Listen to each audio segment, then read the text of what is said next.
தேர்தல் முடிவுகள் வெளியாகிறதுக்கு முழுசா இன்னும் 2 நாட்கள் தான் இருக்கு. இந்த நிலைமையில தமிழக வெற்றி கழகம் கட்சியை பத்தி 2 முக்கியமான நபர்கள் கருத்து சொல்லியிருக்காங்க. அந்த 2 முக்கியமான நபர்கள் யாரு, தாவேகாவை பத்தி என்ன சொல்லியிருக்காங்க அப்படிங்கறத பத்தி இந்த வீடியோல டீடைலா பார்க்கலாம்.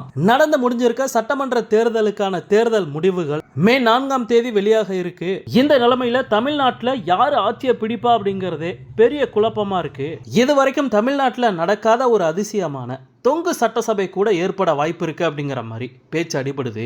இப்படிப்பட்ட சூழல்ல அண்ணாமலை அவர்கள் இன்னைக்கு தளபதியை பத்தி என்ன சொல்லியிருக்காரு அப்படின்னா, விஜயை குறைவாக மதிப்பிடாதீர்கள் என்று அன்றைக்கே கூறினேன். நான் சொன்னதை போல் இப்போது வரக்கூடிய கருத்து கணிப்பில் விஜய்க்கு தான் வெற்றி வாய்ப்பு அதிகமாக இருக்கிறது. இளைஞர்கள் மற்றும் பெண்கள் மத்தியில் விஜய்க்கு இருக்கும் நல்ல மதிப்பு வேற எந்த ஒரு அரசியல் தலைவருக்கும் இல்லை.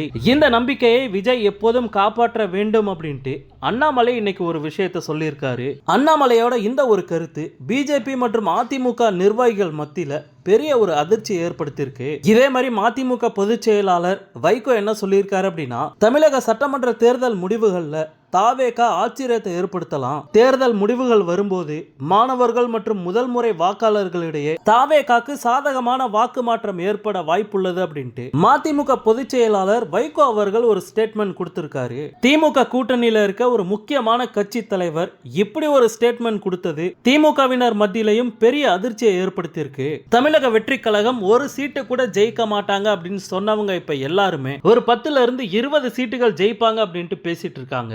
ஏன் திமுக நிர்வாகி ஒருத்தரே விஜய் 1 கோடி ஓட்டு வாங்குறதுக்கு வாய்ப்பு இருக்கு அப்படின்ட்டு டிவி சேனல் நேரலையில சொல்லியிருக்காரு. ரிசல்ட் தேதி நெருங்க நெருங்க விஜய் ஜெயிச்சிருவாரோ அப்படிங்கிற ஒரு எண்ணம் எதிரிக்கு கூட ஏற்பட ஆரம்பிச்சிருக்கு.